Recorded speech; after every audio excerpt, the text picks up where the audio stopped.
Je vous rappelle qu'en quittant la salle, vous avez les stands des partenaires de ces journées de la santé qui sont à votre disposition, à côté du guichet du cinéma. La deuxième conférence de cette matinée va traiter de la polyarthrite rhumatoïde, améliorer son quotidien grâce à une prise en charge adaptée. Les deux conférencières vont être le docteur Fabienne Coury-Lucas du service de rhumatologie des HCL et Marie-Anne Campez-Fort, la présidente nationale et responsable Rhône-Lyon Métropole de l'AFPRIC. Mesdames, à vous. Merci beaucoup. Donc oui, on va parler polyarthrite rhumatoïde. Donc je suis le docteur Coury-Lucas, je suis rhumatologue au centre hospitalier Lyon-Sud et plus spécialisée sur la prise en charge des rhumatismes inflammatoires chroniques et en particulier de la polyarthrite.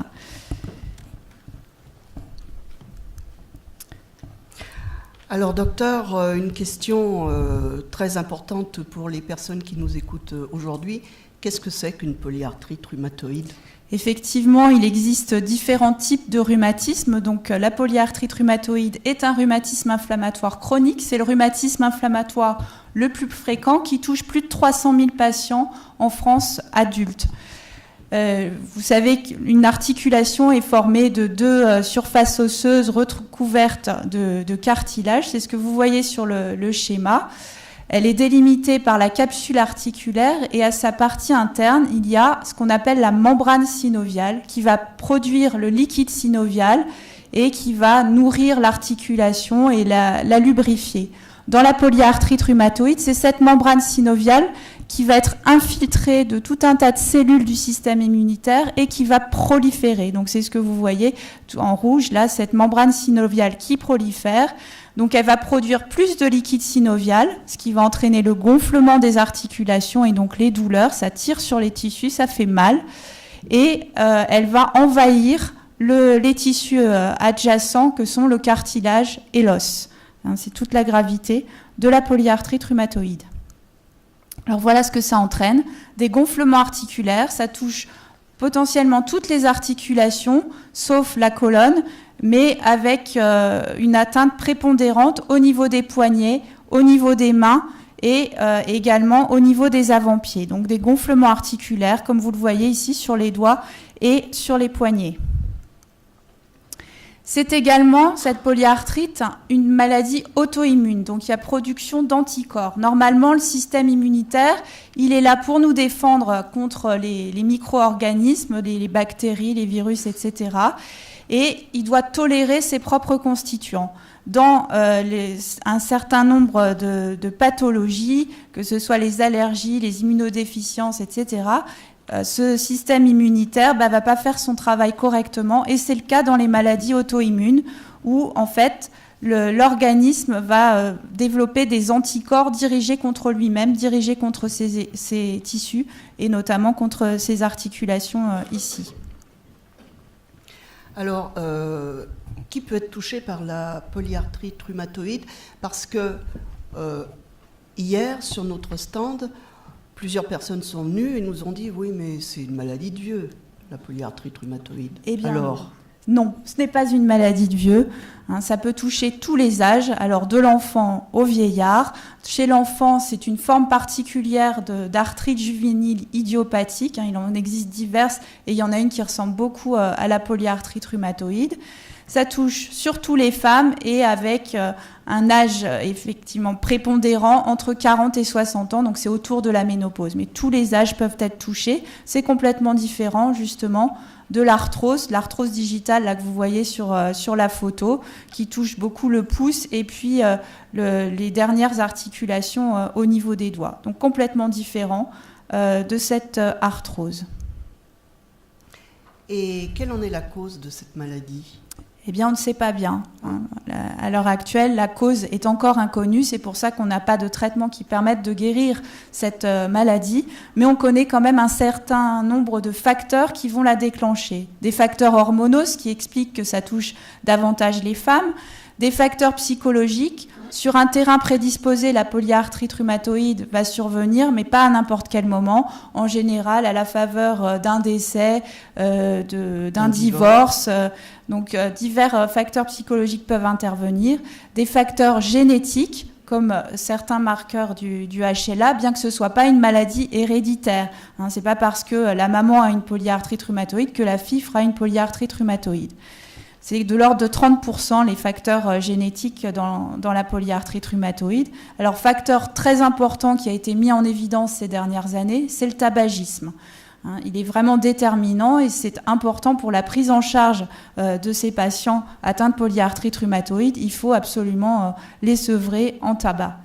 Et puis, dernière chose, il y a justement des micro-organismes comme des bactéries qui interviennent et on a mis en évidence que des bactéries de la bouche, donc responsables d'infections bucco-dentaires, de parodontite, pouvaient entraîner cette polyarthrite rhumatoïde sur ce terrain prédisposé. Alors, qu'est-ce qui se passe ? En fait, sous l'action de ces différents facteurs, on a développement d'une réaction immunitaire avec formation d'anticorps, donc des anticorps qui sont dirigés contre soi-même, des auto-anticorps. Pour les gens qui ont cette maladie, on leur recherche systématiquement les anticorps anti-peptides citrullinés ou anti-CCP pour leur petit nom. Et en fait, ces anticorps, ils ont vraiment un rôle déterminant. Ça fait pas très longtemps qu'on le sait, hein, c'est début des années 2010. Ils sont pathogènes, c'est-à-dire qu'ils vont aller activer certaines cellules et les cellules qui détruisent le tissu osseux. C'est ce que vous voyez ici sur les photos de microscanners.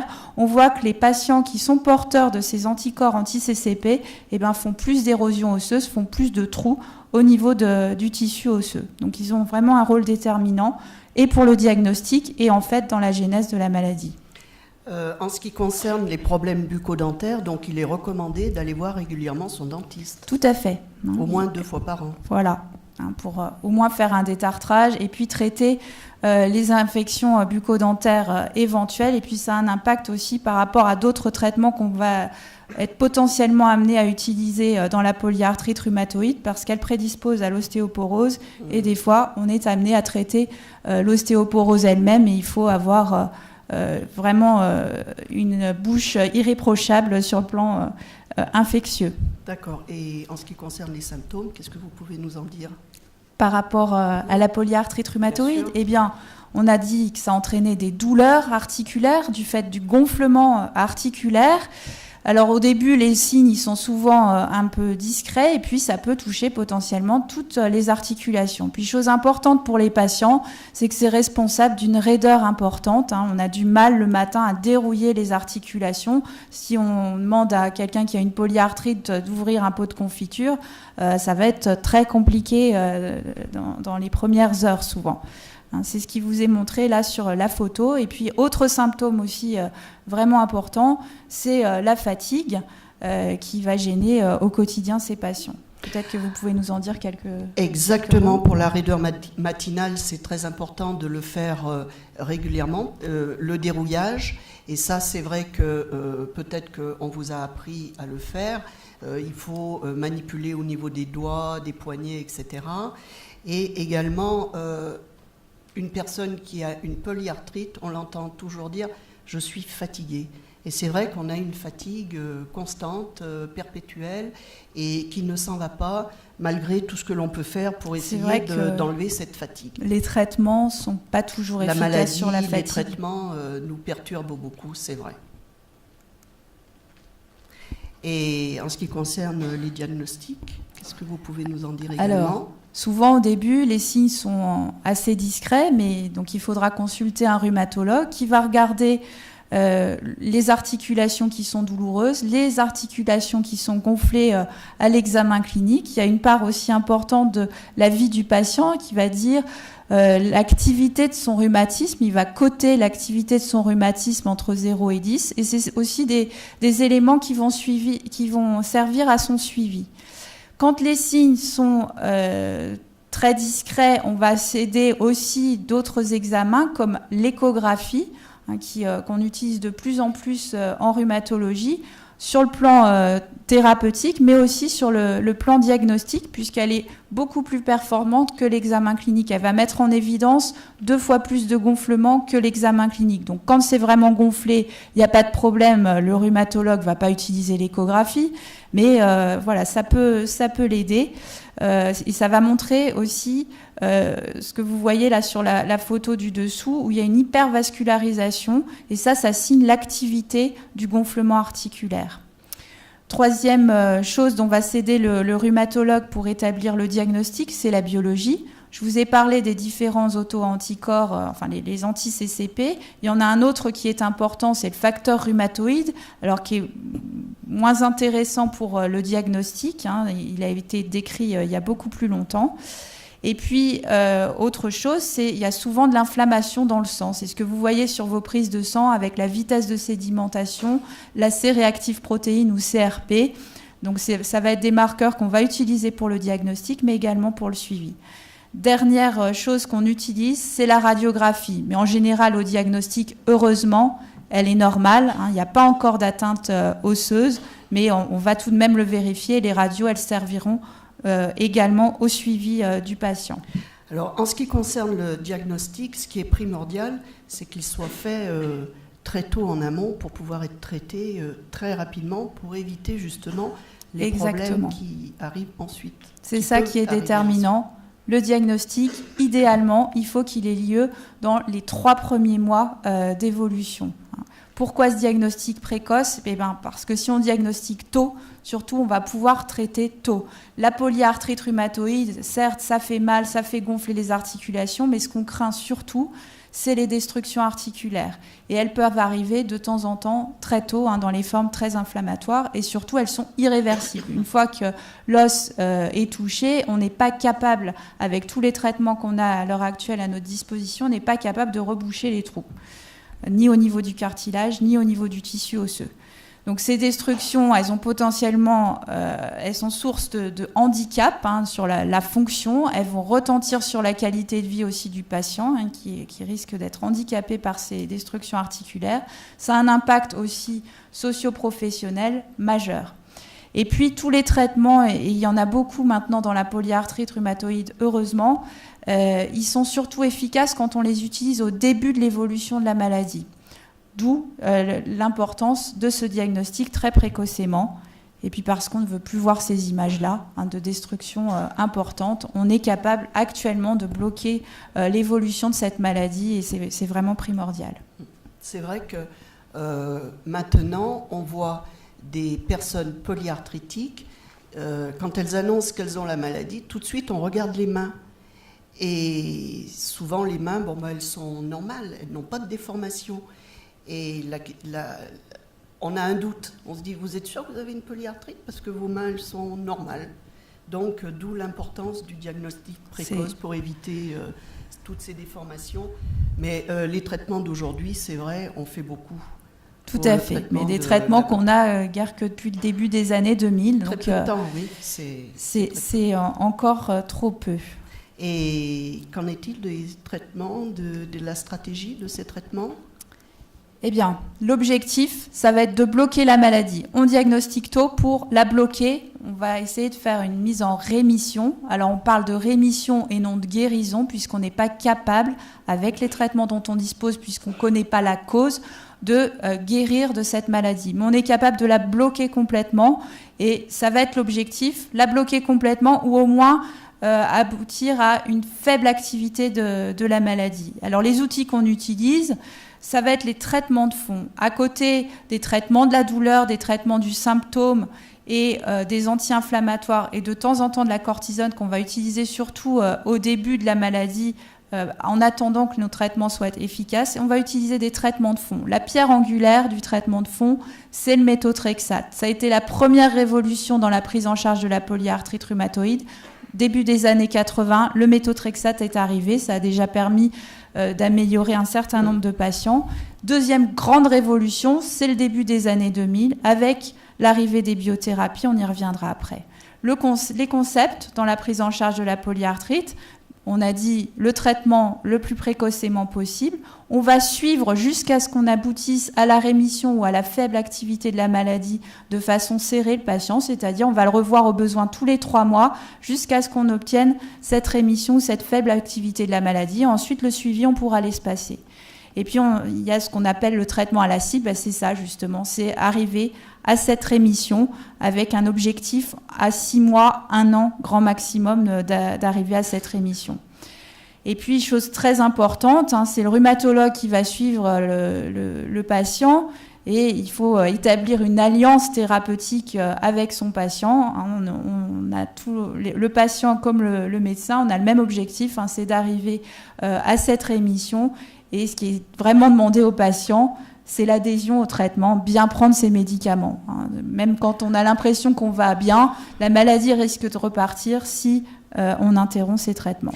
En fait, ce qui fait peur aux patients, quand ils voient la liste des effets secondaires, il y en a certains qui ne veulent pas les prendre. Tout à fait. Donc il y a vraiment une question de confiance qui doit s'installer entre le malade et son médecin.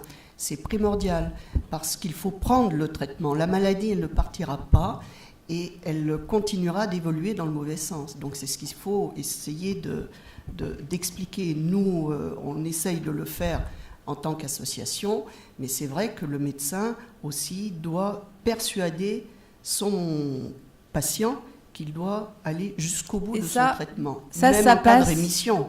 Ça passe par l'éducation. Il faut apprendre ce qu'est la maladie pour mieux la prendre en charge. Donc il y a des programmes d'éducation thérapeutique qui sont proposés aux patients. Il y en a à Lyon-Sud, il y en a à Édouard Herriot. Peut-être que vous y avez participé vous-même. Absolument. J'ai participé à des journées d'éducation thérapeutique des patients. Donc, c'est une équipe pluridisciplinaire de l'hôpital qui s'en charge. Donc, il y a un rhumatologue, vous avez infirmière, kinésithérapeute, pharmacien, ergothérapeute. Et vous passez une journée ou une demi-journée, ça dépend des programmes. On vous explique la maladie avec le rhumatologue et surtout, on vous explique les traitements. Mais d'abord, on vous demande si vous avez compris ce qu'était le traitement que vous prenez ou que vous allez prendre et si vous l'avez bien assimilé, que ce soit le traitement de fond, méthotrexate ou biothérapie, mais vous prenez aussi souvent ou certainement de la cortisone, des anti-inflammatoires, des antidouleurs, etc. Et on essaye de bien vous expliquer les différentes catégories. Et ça, c'est très important. Parce qu'il faut comprendre la maladie, il faut comprendre les traitements, et comme ça, il y a une adhésion qui est meilleure pour la prise en charge de sa maladie. Il faut que nous soyons acteurs de notre maladie. C'est le point fort. Et également, ce qui est très important, c'est qu'à ces journées thérapeutiques des patients, vous pouvez venir accompagner. Et là, c'est très important. Parce qu'il y a une incompréhension de la part du milieu familial, parce qu'on a des douleurs, parce qu'on a de la fatigue. Des jours, ça va bien, des jours, ça ne va pas, et on ne comprend pas cette situation. Il y a une incompréhension de la part du milieu familial, du conjoint, des enfants, qui disent « Oui, bouge-toi, tu as des douleurs, moi aussi j'ai des douleurs, j'ai mal à la jambe, j'ai mal au dos, etc. » Mais ils ne comprennent pas ce qu'est la douleur de la polyarthrite. Et il est très important que le conjoint ou des amis ou des enfants accompagnent les personnes à l'éducation thérapeutique des patients pour bien comprendre, parce qu'elle peut discuter avec l'équipe pluridisciplinaire, poser des questions et comprendre exactement ce qu'est cette maladie, pourquoi ces traitements et pourquoi ces effets secondaires. Et participer éventuellement au traitement. Il y a beaucoup de femmes qui se font faire leurs injections par leur mari.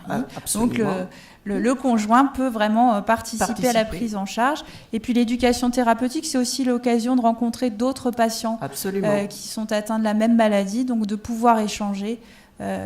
C'est aussi souvent très profitable. Absolument. L'échange est primordial parce qu'en fait, les personnes se rendent compte qu'elles souffrent, qu'elles sont fatiguées, qu'elles ont des réticences à prendre les traitements, mais elles se rendent compte qu'à côté, il y a exactement le même questionnement, mais ensemble, ils se rendent compte qu'on fait des pas en avant. Et c'est positif pour elles-mêmes et pour l'entourage. Ça, c'est très important aussi pour l'entourage. Alors, comme on parle des traitements, vous avez parlé des traitements de fond, mais maintenant, on parle aussi beaucoup de biothérapie ou biomédicaments. Alors, qu'en est-il? Parce que dans le terme de bio, c'est quoi bio? Alors, c'est pas biologique. Oui. C'est pas organique. C'est la chimie versus la biotechnologie qu'on utilise pour produire ces médicaments. Toutes les molécules qu'on utilise, comme le paracétamol, l'aspirine, même le méthotrexate, ce sont des molécules chimiques, donc des molécules qui sont petites. Tous les biomédicaments, ce sont des très grosses molécules, en fait des anticorps monoclonaux pour la plupart, qui sont produits.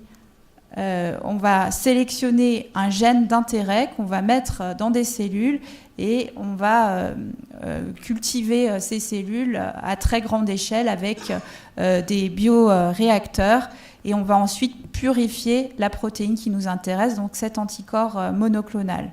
Donc c'était vraiment cette grande révolution du début des années 2000. Et puis ça a un coût assez important de produire ces biothérapies puisque vous voyez que le travail est assez long pour arriver à un biomédicament. Alors, il en existe tout un tas maintenant dans la polyarthrite rhumatoïde. Nos patients sont assez chanceux comparés à d'autres pathologies inflammatoires ou en particulier en neurologie, on a beaucoup moins de molécules.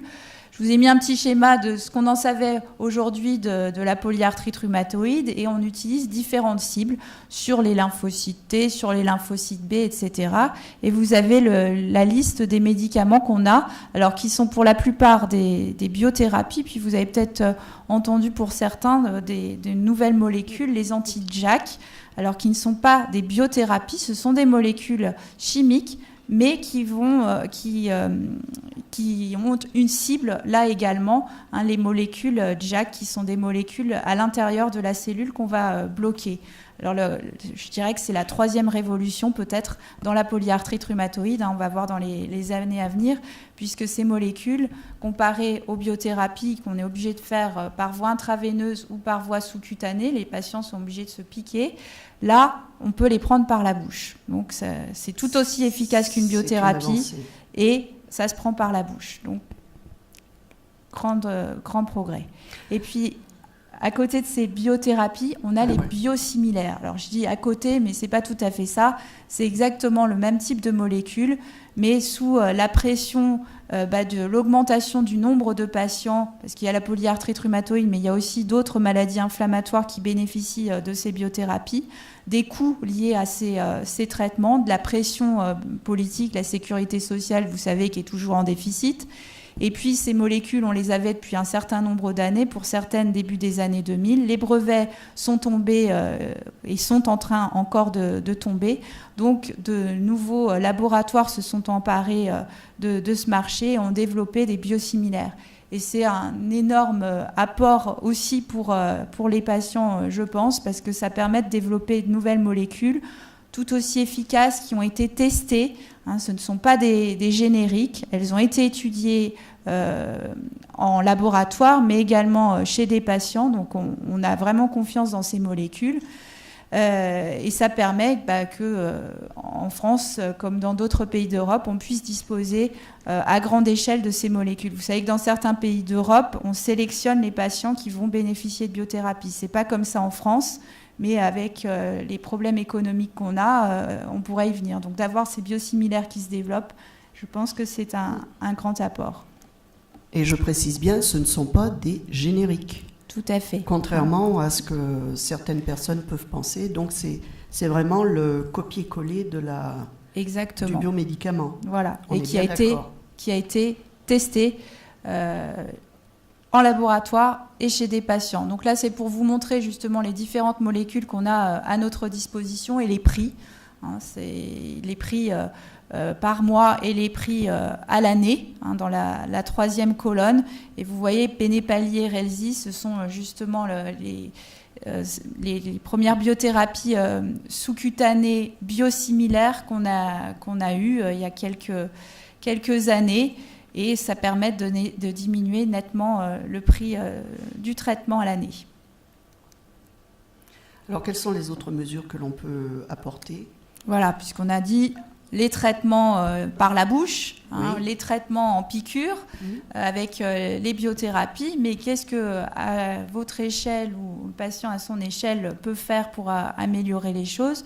Donc les biothérapies, ça fait souvent un peu peur. Pourquoi ça fait peur ? Parce que ça va avoir tendance à favoriser les infections. On va bloquer une molécule au niveau du système immunitaire qui a quand même un rôle. Ça ne sert pas seulement à faire la polyarthrite, ça sert aussi à se défendre contre les infections en général. Et donc, il est primordial d'éviter de s'infecter. Et un des moyens, c'est de se faire vacciner. Donc, se faire vacciner, par exemple, contre la grippe tous les ans, c'est important. Les patients atteints de polyarthrite sont quand même beaucoup plus sujets aux infections et en plus particulier aux infections respiratoires. Donc, ça veut dire infection respiratoire. Des fois, il faut mettre un traitement antibiotique et puis surtout arrêter la biothérapie et la maladie risque de repartir. Deuxième grande mesure, on l'a dit tout à l'heure, le tabagisme a un rôle prépondérant dans cette pathologie et en plus les infections qui vont être favorisées, ce sont des infections respiratoires, d'où la nécessité d'arrêter de fumer. C'est déterminant. Je vous avais parlé aussi des infections bucco-dentaires, eh bien, il faut les traiter, très important. Donc on essaye de prévenir les infections. Et puis les gros problèmes avec la polyarthrite rhumatoïde, c'est qu'on va favoriser l'ostéoporose. Ça fait des érosions osseuses, mais potentiellement, d'une part, du fait de la maladie qui est une maladie inflammatoire et l'inflammation va agir sur le tissu osseux, et d'autre part, du fait des médicaments qu'on utilise comme la cortisone, on va favoriser l'ostéoporose qui peut apparaître un petit peu plus tôt qu'à la ménopause, ou être plus prononcée, donc il faut la prévenir et j'insiste sur les régimes. C'est la grande mode, on fait tout un tas de régimes alimentaires sans gluten, sans lait, etc. C'est important d'avoir un régime équilibré et de ne pas supprimer complètement les produits lactés de ce point de vue. Il n'y a rien de démontré sur l'efficacité des régimes dans le contrôle de la polyarthrite, donc mieux vaut prendre son traitement et avoir un régime équilibré. Dernier grand risque qu'il existe avec la polyarthrite rhumatoïde, l'inflammation, elle touche les articulations, mais pas seulement, elle va toucher aussi tous les vaisseaux. Et donc il y a un risque cardiovasculaire qui est augmenté. Donc c'est important, là encore, de manger équilibré, de contrôler les facteurs de risque cardiovasculaire avec l'alimentation et en bougeant. Alors, tout un tas de moyens de bouger, tout est bon, et puis c'est bon aussi pour maintenir au niveau articulaire, la trophicité au niveau de l'articulation et la mobilité articulaire. Peut-être que vous pouvez nous en dire quelques mots. Une personne polyarthritique ne doit pas rester dans son fauteuil ou rester dans son lit. Il faut bouger, mais pas n'importe comment, et pas faire n'importe quoi. Alors bouger, c'est marcher. On préconise un quart d'heure, 20 minutes de marche par jour, si on s'en sent le courage, mais ça peut être très facile. On peut faire aussi de la natation, mais pas faire des compétitions. Dès que la douleur arrive, il faut arrêter. Faire de l'aquagym, il y a d'autres sports souples qui peuvent être faits, mais il faut bouger. C'est une des recommandations que nous pouvons faire pour les personnes atteintes de ces pathologies. C'est vrai qu'il y a des personnes plus ou moins aggravées par la maladie, donc on ne peut pas faire n'importe quoi. Mais ne serait-ce que la marche, aller chercher son journal le matin, aller chercher son pain, aller faire ses courses dans l'épicerie à côté, on marche. Donc c'est très important de faire de l'activité physique, mais adaptée. Alors maintenant, dans certaines régions, il y a des expériences qui se font, des médecins qui prescrivent des séances de gymnastique pour nos pathologies, mais ce n'est pas encore tout à fait bien mis en place, mais on y arrive, on peut faire de la gymnastique douce, tout ce qui n'aggrave pas les problèmes articulaires. Tout à fait, parce que quand on est en pleine poussée de sa polyarthrite, là par contre, il ne faut pas hyper solliciter l'articulation qui risque de souffrir. Il faut au contraire la mettre un peu au repos. Mais voilà, c'est important tout problème articulaire, il faut continuer à bouger, et puis ça limite aussi les risques d'ostéoporose. Voilà, je vous remercie de votre attention. Je voulais faire un petit clin d'œil dans justement les gens qui ont présenté une polyarthrite rhumatoïde. 2 exemples là, hein. Edith Piaf, qui avait une polyarthrite rhumatoïde, qui l'a déclenchée après le décès de Marcel Cerdan. Et puis Auguste Renoir, qui a également présenté une polyarthrite. Vous voyez même sur la photo, il a une déformation de ses mains. Il n'a pas bénéficié des biothérapies, hélas, pour lui. Je vous remercie. Et puis, je pense que vous vouliez nous dire quelques mots.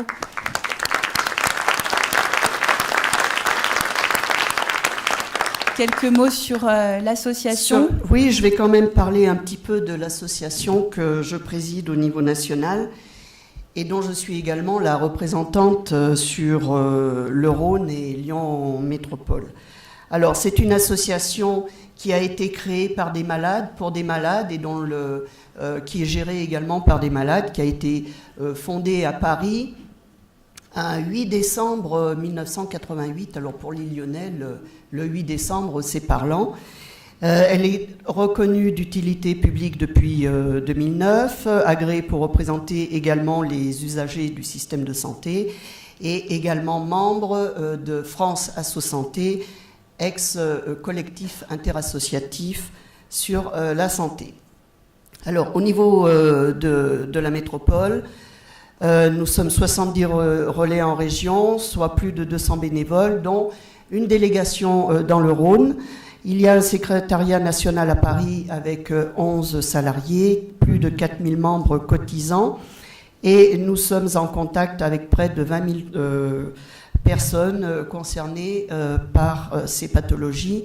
Et quand je dis pathologie, c'est également les rhumatismes inflammatoires chroniques.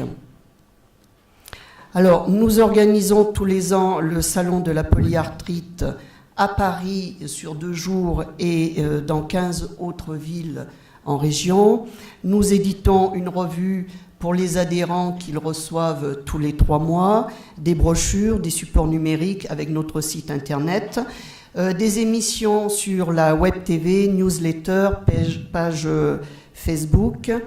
Alors, notre mission, c'est le service entraide avec une personne, une assistante sociale et un avocat avec des professionnels à l'écoute pour traiter les dossiers litigieux ayant trait à la maladie. Nous défendons et nous portons la parole des malades auprès des pouvoirs publics et des professionnels de santé. Et également, nous collectons des fonds pour la recherche et nous avons des partenariats avec des chercheurs. En ce qui concerne la délégation du Rhône, donc nous avons des permanences d'accueil tous les premiers lundis du mois sur Lyon et le deuxième lundi du mois sur le nord du Rhône, exactement à Le Breuil. Nous organisons également des permanences téléphoniques, nous organisons des rencontres conviviales et cette année, nous allons également organiser le salon de la polyarthrite et nous sommes cette année particulièrement intéressés parce que nous faisons un partenariat avec l'AFA, l'association François Aupetit, pour la maladie de Crohn et la rectocolite hémorragique, les MICI.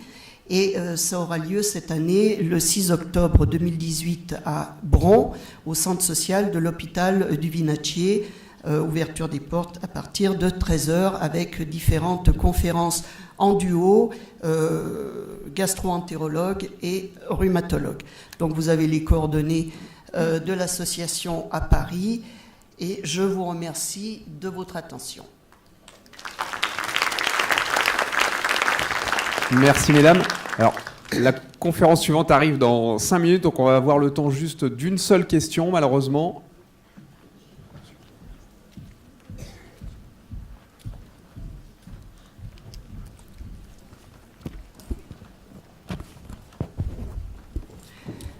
Je signale également, en attendant que le micro arrive vers les personnes, que nous avons un stand et que nous pouvons continuer la discussion sur la maladie et parler de l'association sur le stand. Et de l'éducation thérapeutique, si vous le souhaitez, vous avez des petits dépliants aussi sur le stand. D'accord. En fait, moi, j'avais plein de questions sur les causes de la polyarthrite, mais j'en poserai une seule. J'arrive pas à comprendre la différence entre les biothérapies et les biosimilaires. Ce que sont exactement les biosimilaires? Vous avez dit que ce n'est pas des génériques, donc ce n'est pas une reproduction des biothérapies. C'est d'autres anticorps monoclonaux. C'est exactement la même molécule. Ils sont similaires en tout point. Leur similarité a été testée. En fait, un anticorps monoclonal, c'est de l'ADN à la base qui va permettre ensuite de faire une protéine. Donc c'est cette séquence d'ADN qui a été copiée. Donc c'est exactement la même et c'est pour ça que c'est la même molécule. Donc c'est vraiment similaire en tout point à une biothérapie. Quand on regarde un générique, on a copié une molécule chimique et on s'aperçoit que justement elles ne sont pas tout à fait similaires et ça n'a en général pas été testé. Donc c'est pour ça qu'on peut être bien rassuré par rapport à l'utilisation de ces molécules en pratique courante.